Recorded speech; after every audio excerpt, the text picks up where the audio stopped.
Kralj Petar II, najbolji čovek na svetu, bio je kralj Petar II. Samo kad položi dlanove na kolena, skloni mu se s očiju dok ga to prođe. Dok je bio u Njujorku, svake nedelje u 5 sati odlazio je u Waldorf Astoriju na čaj s krunisanim glavama koje su se tu zatekle onih poratnih godina. Jednog popodneva na povratku s Čajanke uz njujorške klisure izbili smo na pusto parkiralište na čijem je ivičnjaku sedeo emigrant Joksim Smolović.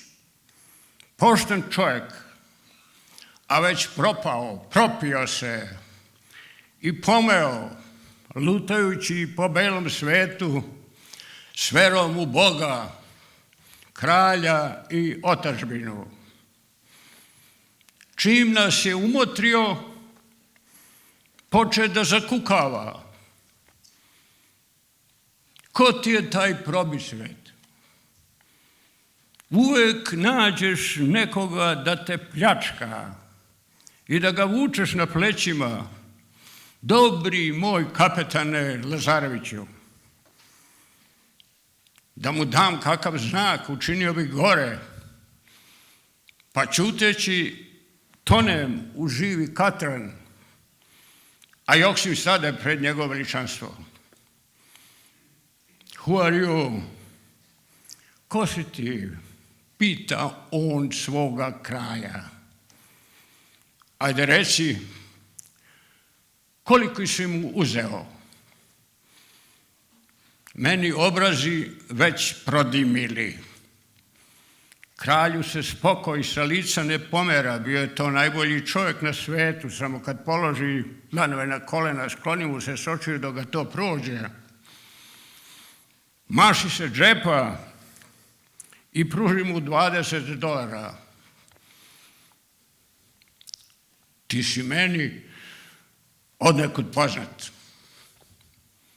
Kao da sam te negde i ranije gledao.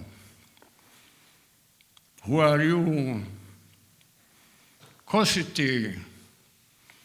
Potroši Joksim i drugo pitanje koje su i njemu najčešće postavljali, a to je jedino i znao od engleskog jezika.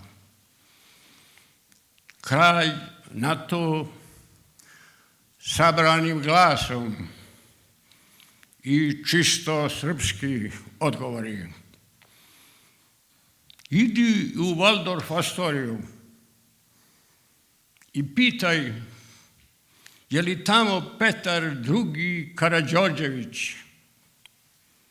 kralj Srba, Hrvata i Slovenaca, sin i unuk kraljev i čukun unuk voždov. Pa ako je on tamo, ja više ne znam ko sam.